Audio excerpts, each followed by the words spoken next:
Senate now and speak to Dave Levinthal, also in Washington, D.C. He's editor-at-large at the Center for Public Integrity. Dave, thank you for your time. What are you making of what's going on? I mean, despite the presence of a Chief Justice of the Supreme Court, this is a very political process, isn't it? And it is very likely to go on party political lines. The result, a foregone conclusion.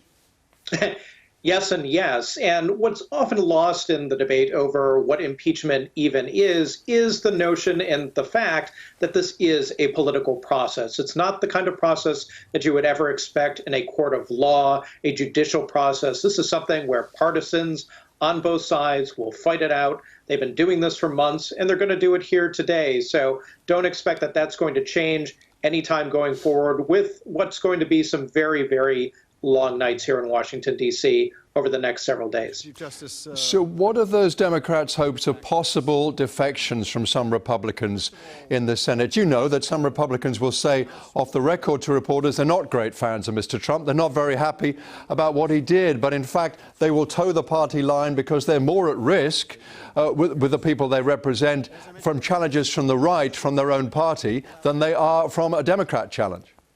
And Republicans are in lockstep. There may be potentially one, perhaps two or three Republicans who would even consider voting for one of the two articles of impeachment to convict the President of the United States, Donald Trump, when ultimately a vote is taken. But again, you must remember that the Republicans control the U.S. Senate.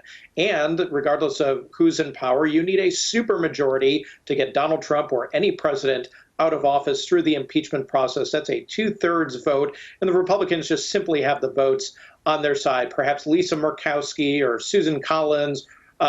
These are two senators who sometimes are a little crosswise with their party, but they are the exception. They are not the rule. Republicans very much have this locked down, and barring something absolutely unforeseen and completely monumental, Donald Trump is still going to be president of the United States when this impeachment process runs its course.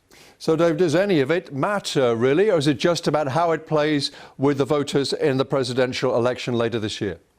Well, it does matter, and there's a heck of a lot of information that hasn't come to light. My news organization, the Center for Public Integrity, in fact, sued material being cited today, and we don't even have a full accounting of what that material is, conversations among Trump administration officials, simply because the government won't release that information. So to the core question of whether Donald Trump abused his power, do we have 100% of the information available to make a decision, either the public or the senators themselves?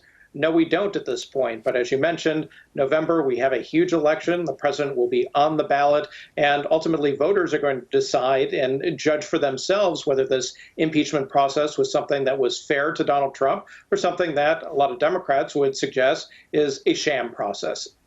Dave Levinthal, thank you very much indeed.